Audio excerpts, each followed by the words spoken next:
эле бесшумный лифттери, балдар ойночу аянтчасы, подземный паркингтери баардык шарттар менен каралган.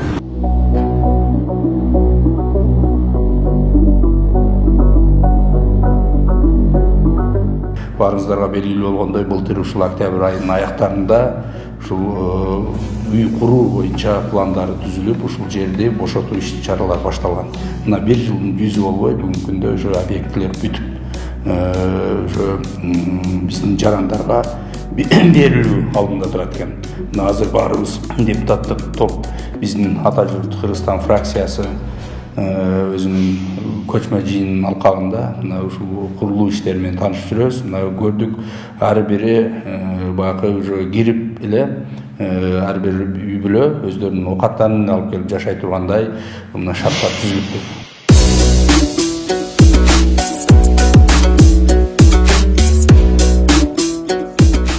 Бүгүнкү күнү Жалал Абад шаарында 5313 батир курулуп атат.